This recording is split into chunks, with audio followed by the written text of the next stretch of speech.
Today on the 50 Pound Brain, we're installing the right fuel line. So this is our compression fitting with our steel sleeve. And just install it with, or crimp it with this, just a cap. Now, what'll have to happen is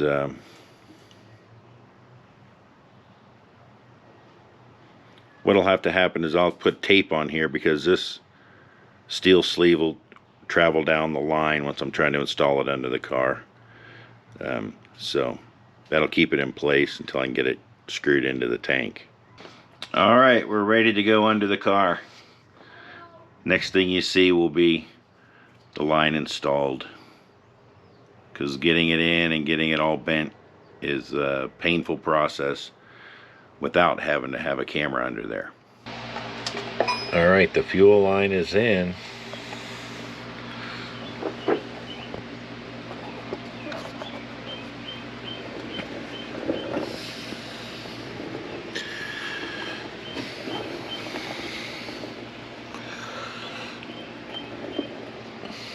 All the way up to the fuel tap shut off.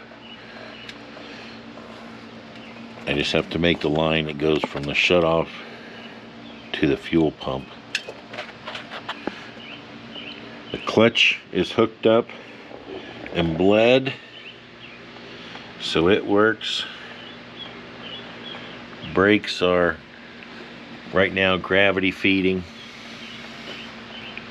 The O2 sensor's in, the starter's tight, so soon the carbs can go on, and we can get closer and closer to driving this thing.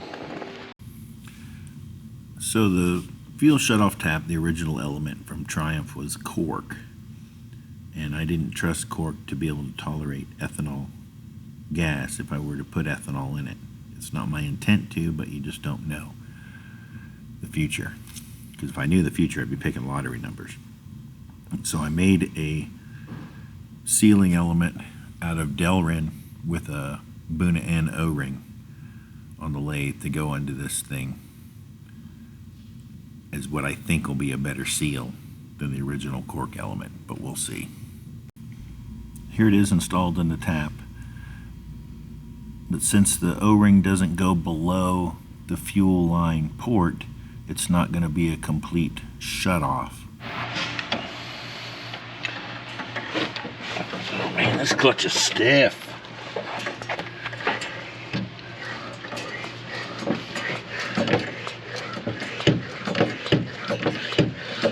Man. Whew. I tell you what. Those Brits probably had some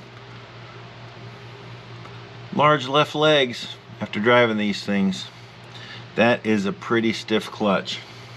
Another thing we've gotten done today is we're bleeding the brakes using the old homemade bleed assister. And if you're wondering how this is happening, it's the power of magnets and duct tape to protect the paint.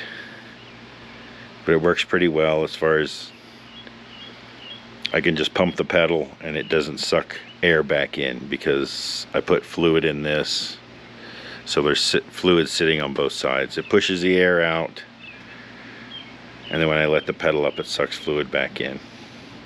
It has worked quite well so far. I got passenger side front to do, and that's it. The brakes will be bled.